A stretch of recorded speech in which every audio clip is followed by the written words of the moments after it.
motion for the adoption of the agenda, September 13th, 2016. Do I have a second? Mrs. Johnson, all in favor? 7-0, thank you. We will now have student and community comments. We do have a microphone over there. Anyone would like to speak with us this evening? We will be observing the 3-minute limit and ask that you identify yourself for the record. Hi. Good evening. Normally we're up here advocating for other people's children, but tonight Annie and I are here for our kids. We both have 5th graders at Guggenheim, and they're both in orchestra, and they're both in PEP. I know Guggenheim has had space issues, and it's been exacerbated by that additional kindergarten section that we got. So our music is now in the portable. Our orchestra and our band are now sharing the stage. Unfortunately, we couldn't work out a schedule so that band and orchestra are there on separate days. So now orchestra is practicing in the lobby at 8:40 in the morning on Mondays, when all the kids who are latecomers are coming in and disrupting the time when the kids are supposed to be practicing in orchestra. Because the band and orchestra use the stage on Mondays, Wednesdays, and Fridays, we can only have dancing classrooms on Tuesdays and Thursdays. This is like a big program that we pay for from HSA, from the district, from the Ed Foundation, from Hearts. However, because we have 5th graders in PEP, they're gone on Thursday mornings. So both of our 5th graders are missing half of dancing classrooms. So we feel like this is a great disservice to our kids to have to play orchestra in the lobby and to have to miss half of dancing classrooms. I don't know if there's anything that can be done for this year, but we would appreciate any solutions that anyone can come up with, and I would love to see that this doesn't happen to the Guggenheim kids next year. Thank you. Anyone else?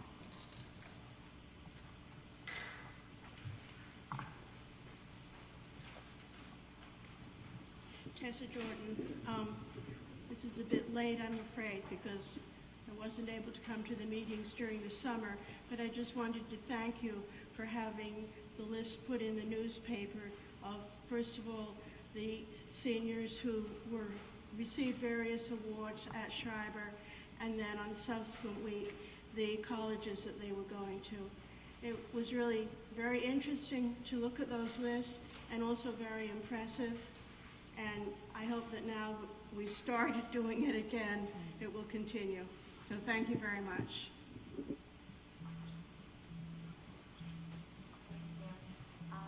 guess that concludes our community comments for this portion of the evening. I would just like to welcome everybody back to school. It was once again a fabulous opening. It was wonderful at every school, at every level. And I just have to say, as I do every year, that doesn't happen by accident. It's a tremendous amount of planning by all of our staff, by all the work that's done over the summer, by the custodial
Thank you, Mrs. Sloan. I must say, Mrs. Sloan took a few of the things I was going to talk about. I thought we had a really excellent school opening this year. Dr. Westfeldt and I got to every school, walked the buildings, saw, the kids just really excited to be back. It's so great to see our buildings just alive and really happening places. We welcomed 22 or so new teachers to our school district and about 20 or so new paraprofessionals, as well as some other new staff members. So we're off to a really, really great running start. I also just want to echo Mrs. Sloan's thanks to all the folks who work so hard during the summer. Our clericals, our administrators are here. Some of our teachers are here helping with the planning. In addition to our maintenance, grounds, custodial staff, the buildings looked fantastic.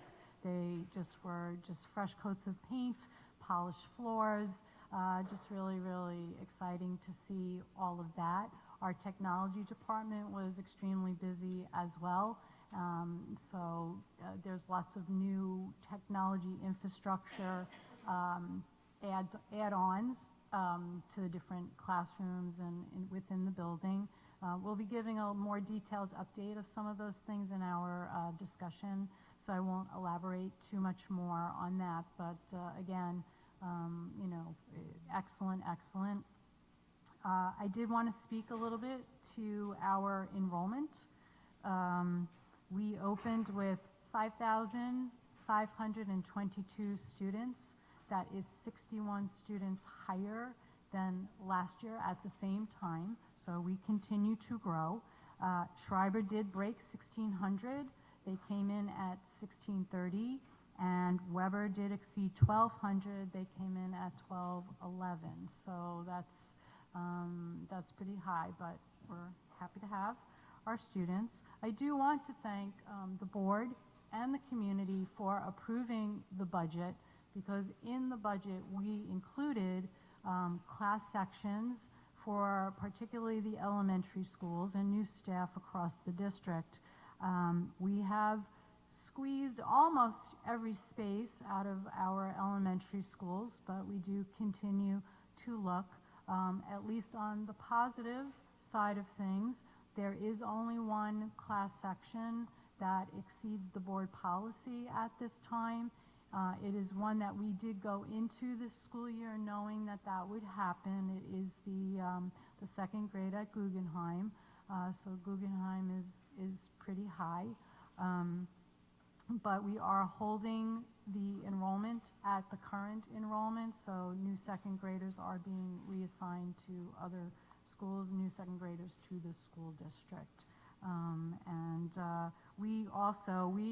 Administration, we are starting once again early this year. We are looking at what we think projected enrollments will be, how to address space issues. Some of the things, we solved some problems at Guggenheim with a class, but we created other issues, and we're very aware of all of that. So again, we will put our collective heads together and try to come up with really good solutions. And we do ask everyone's patience also as we do get into more phases of our bond projects. There will be greater inconveniences for everyone as a result of that, but the end product we'll be very happy about. I also, it's great up here in the afternoons to see all the athletics happening. Just a reminder to the community that Schreiber's Homecoming and the Pride in Port celebration is on September 24th. The homecoming game will be against Lutheran High School. And we do have, as always, the inductees into the Athletic Hall of Fame. This year also, within the community, our CSEA group is being honored at the scholarship dinner at the Polish American Hall at night. So very, very active, busy day, and really all good things. We have been busy also on administrative level working this summer.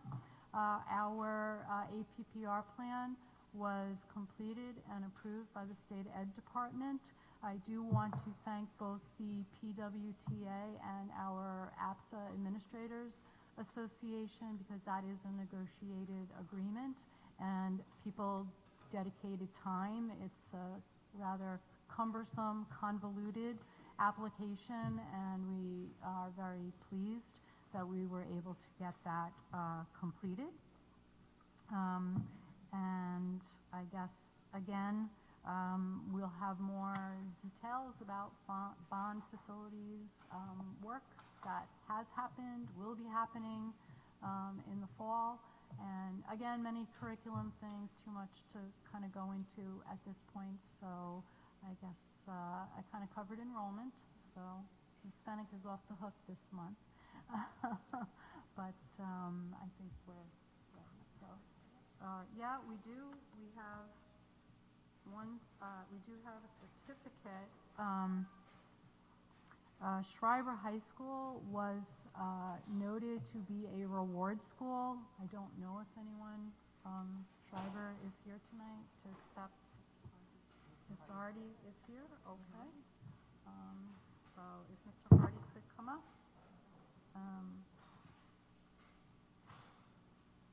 So the to be designated a reward school, it recognizes Paul D. Schreiber's achievement in leading New York State towards the accomplishment of educational excellence through an increase in student achievement and closing the gap in student performance. So we're very pleased for Schreiber.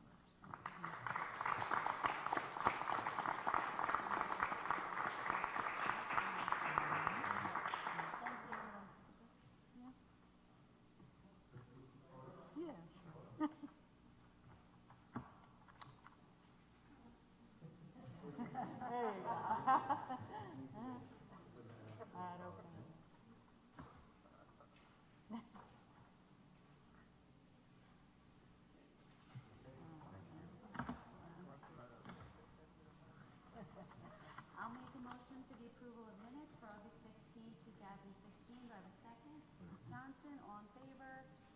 7-0, thank you. And now we will move to the discussion item, the bond facilities update. Is that Mrs. Callahan? Yes. Okay.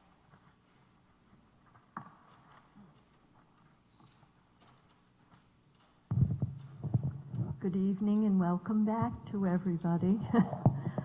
This is going to be a combination bullet point report on both what is happening in the bond and what has happened in the district over the summer that has been taken care of by our facilities staff and our technology department. It is not by any means everything, and if there is any principal or director here tonight who thinks I failed to mention something, just wave at the end and we'll be happy to add it. But there were, I could use a teleprompter tonight because I do have 3 pages of notes here, and that's not usually my style. So forgive me for referring to the notes, but beginning with the cleaning that happened all summer, as Dr. Mooney also mentioned, there was much other work that was done, beginning with the Daly Elementary School that had data cable rewired in their computer lab. The Guggenheim Elementary School, as was mentioned, added a fifth kindergarten section, which required an enormous amount of work on the part of the Buildings and Grounds Department in order to relocate a number of administrative offices and instructional spaces in order to create that. It involved putting up new walls, putting in electricity, painting, HVAC to make sure that there was air circulation and so on. In addition to that, the main office at Guggenheim was also renovated with new floors. And at Manor Haven, we had, as part of the bond, a section of the roof replaced. There is a process that is called capping, which is around the edges of that roof section that had to be measured at the time the specific watertight work was done. So that had to be ordered specifically, and that capping will take place in mid-October. Sousa Elementary School is reporting that the redone parking and student drop-off area that has been expanded has been very successful. The parents are very happy with that. They also had a computer lab rewired with the assistance of the facilities department. And at Sousa, they have a program, it's called their annual Legacy Program, where the 5th graders create an art project with Stephen Moore, the art teacher, who worked hand in hand this summer with the facilities department to mount this year's project on giant plywood pieces in the gymnasium at the Sousa school. So if you have an opportunity, stop by and see that. It is supposed to be really, really beautiful, made with lightweight aluminum. They also had one classroom floor retiled. And at the Salem Elementary School, we did have the teacher's lounge needed to be enlarged and repainted. At Weber, we replaced a transformer, which was something that was not expected. And a transformer, I think of something like in my electrical box. This was a 4,000-pound piece of equipment that had to be manufactured specifically for our space. But that has been accomplished, and there is electricity at the Weber Middle School. There is, for those of you who are not middle school parents, a new drop-off area, a new main entrance that we're not used to at the Weber Middle School. It's at the Circle, which for most of you, the easiest way to say is right next to the Chase Bank. Instead of coming in the way many of us have been used to over the years, the intent is to close off the field area to make that more secure for students. There will be additional gates put up on Campus Drive at the pathway for both vehicles and pedestrians, so that people are truly, and also on Port Boulevard there will be new gates, so everyone is truly encouraged to walk around to the flagpole. I understand the new entryway, which is temporary until the new bond vestibules are put in place, but it is working very efficiently and effectively. And eventually there may be 2 5-minute parking spots. 5 minutes, that's it. In and out, that's it. No long-term parking. The entry steps by the front field are also being rebuilt. They had been done previously, but this is one thing that people don't always understand. When we do a capital project, we make sure it's done properly, and when there's cement involved, there are tests done to make sure that the cement has cured properly. And in the case of the middle school steps, that did not happen. It was not the fault of the contractor. It was an issue related from where the cement was obtained, that it was not mixed properly.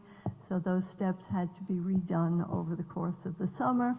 And there's still some additional punch work that has to be done with those steps.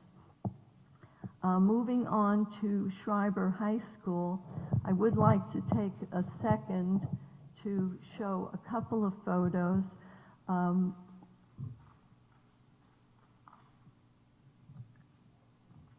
don't know how well everybody will be able to see these, but the next few pictures are samples of the new classrooms that were done during the course of the summer. We still have 6 additional rooms that will be done between now and February, 2 rooms at a time, and that work will take place after school hours. But this is some of the casework And Dr. Mooney will attest that in her travels around the building, the teachers indicated that they were very pleased with how close to the design meetings the rooms were accurately developed. So that may not look like much, but it was a tremendous effort. And most of all, the teachers felt that it was what they had asked for, which is most important for the instructional program of the school. I do have a lengthy list of what happened in terms of technology over the summer, which Mr. Maloney provided me. 54 interactive whiteboards were purchased, and some of these items are still in the process of being installed, but this was all part of the summer plan. 2 new interactive whiteboards for the bond science rooms were installed. 125 iPads were purchased for Project Lead the Way. 650 classroom and office printers have been replaced. 80 multifunctional printers and copiers have been replaced. 60 Chromebooks were purchased. 300 network drops were repaired. Full service redundancy was completed within the district server room.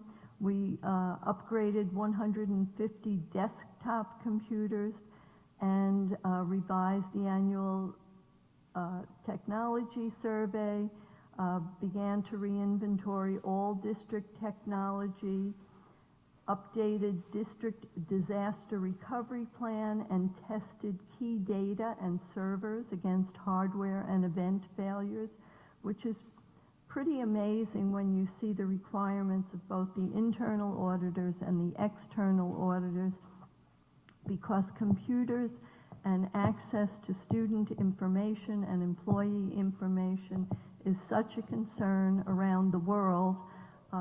While you may not think it's so important for someone else to know a grade of a student, it is very important. It really is truly very important, and we need to make sure that our networks are secure and that we do have a disaster recovery plan should we have another event like a 9/11 event. All the fiber connections were tested between Weber and the district server room, and we've revised the district telecommunication lines and refined POTS lines. POTS lines is an acronym for the simple telephone line, because we do so much over internet now. Your basic formerly copper-wired hardline landlines are still installed in the school district for real emergencies. We completed the installation, as Ryan puts it, of the ubiquitous wireless coverage, and redesigned and rewired the Sousa and Daly computer labs, upgraded the district exchange email server, implemented remote client support tool, upgraded music department software packages, updated math department software, updated or added guided audiobooks to support PPS, and updated and maintained assistive technology as requested. Are you tired yet? I'm tired reading. So now we go to fall work.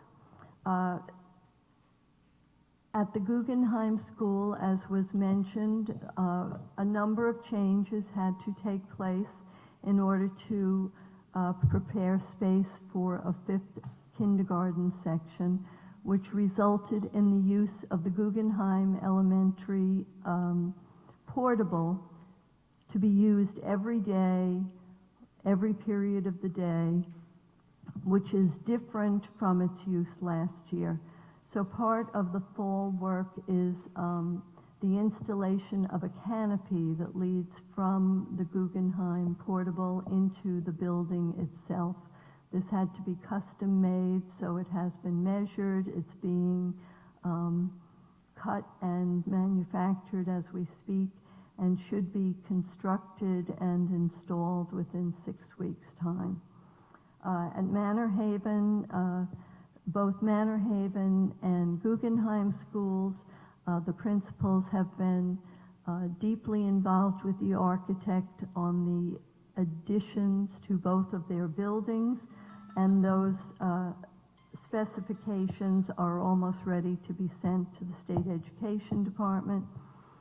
At the Weber Middle School this fall, the grass field, the main grass field that faces onto Campus Drive and Fort Washington Boulevard, is going to be refurbished, and that work should start next week.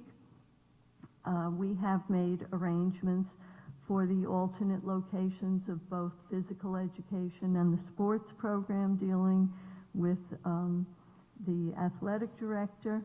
And I already mentioned to you the gates that are going to be installed around that field. Don't be surprised, however, when that work starts and then within 3 weeks you see what appears to be a construction site, because we do have to replace the chiller on top of the Weber building, and that is going to have to be hoisted up by a crane, and we're expecting that to happen no later than Columbus Day weekend. But there is work involved that will take a week or two to disassemble the chiller that's on top of the building and to have that removed. So you may see signs of that shortly. At Schreiber High School, as I mentioned, we are doing an additional 6 classrooms over the course of the next 5 months. That will be accomplished in after-school hours. There will definitely be safety plans in place to keep student traffic away from any construction that is done. At the high school, we did have a bid opening for the field, and I do have a picture of what we anticipate. Oh, where did it go? Sorry, that's not you. That was me, because I surprised you.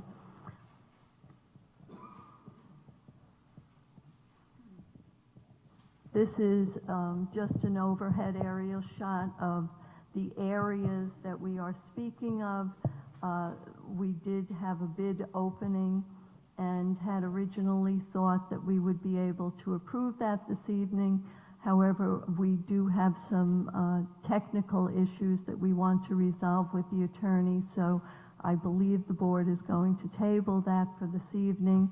We also have 2 other bids opening this week, so we anticipate being able to resolve all 3 bids at the same time when the board determines when they're available to have an additional meeting. Those other 2 bids are the high school windows and the auditorium, which we're all looking forward to hearing the results of on Thursday. Moving forward beyond this fall and the bids that I've just mentioned, at Weber, we had previously bid the science rooms.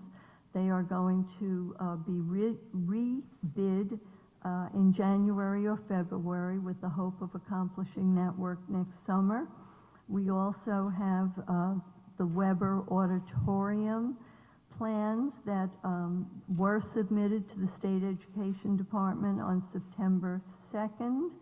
We have high school and middle school locker rooms and vestibule plans submitted to the State Ed Department on August 30th, and the vestibules for all of the elementary schools were submitted on September 8th.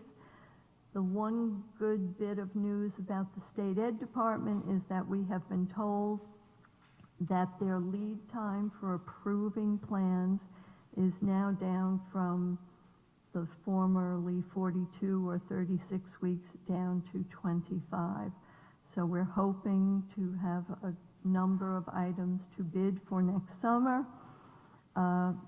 I did not mention this in terms of facilities, but one of the other projects that the technology department is working on is revamping our website, and I believe that that is part of a discussion that's ongoing and will be at the next policy committee meeting.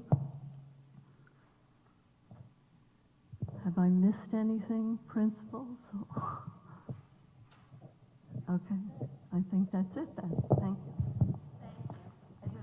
I don't know if the board has any questions, but I did want to say that we will be including this list on our website, and we will be doing regular updates to the bond section on the website to keep both the community and our parents apprised of our progress as we move forward.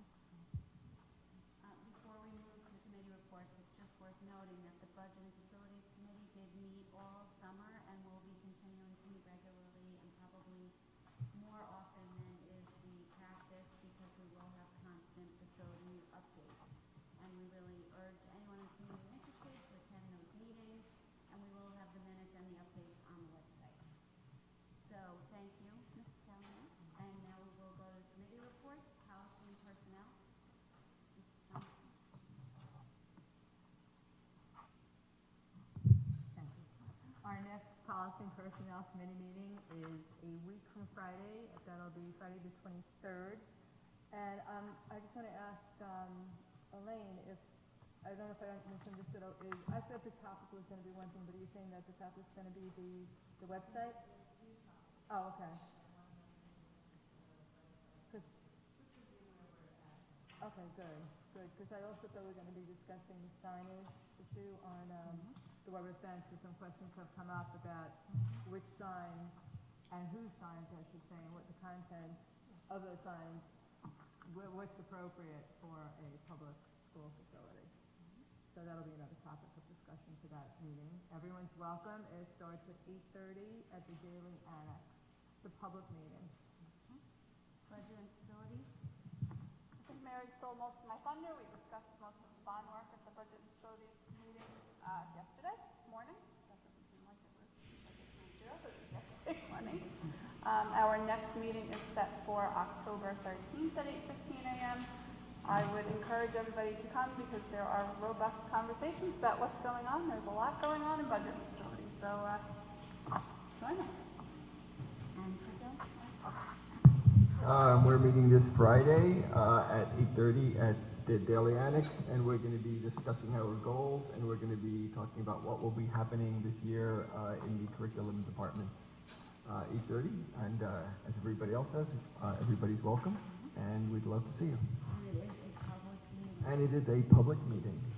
And the agendas and minutes will be posted, hopefully in a timely fashion. And now go to action items. I am going to move for items A1 through D18, but we will be pulling B8 and tabling for this evening. For the second, Ms. Johnson, all in favor?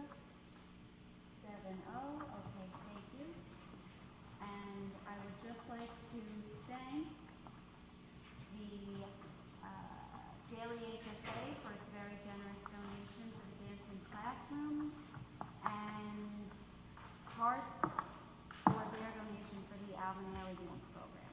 Thank you very much. And now to also just to bring everyone's attention to an information item we do have on the agenda, and it is posted on our website. Those administrators, teachers, and teachers' assistants that will be up for receiving tenure this year. And now old business, we have the old business. New business, Chris. As I had mentioned earlier in an email, Larry and I are Oh, going to wait, be I'm on- so sorry, I have to interrupt you. I missed before. I just also want to thank the Guggenheim HSA for their generous donation. Sorry. It's always dangerous to give me a microphone. We have the NISBA dinner next week where we discuss the resolutions that NISBA will be focusing on for the following year. Larry and I haven't had a total opportunity to make sure that all the resolutions were something that we were acceptable with, but we did also propose one resolution to present to them, which had to do with assigning student IDs to help protect the privacy of our students and to allow information that could go up to the state without actually attaching it to a name. So Larry and I are going back and forth with the exact wordage, but we do need to have a consensus from the board before we can actually present it. I don't know, did everyone get a chance to look at it? Yeah. Does anyone have any problem? No, I think we're all supportive and appreciate you guys taking this on. And just, if we have, once you have the final resolution and we all are good with it, if we could post that on the website as well. Absolutely. It's a good start. Good start. Thank you. Thank you. And we have our second opportunity for the community to be heard. Does anybody want to be heard this evening? It's not I can pick the mic back up. Can you sing? Not really. Thank you. And, before we adjourn, we will be posting that we probably will be having a special meeting because we would like to approve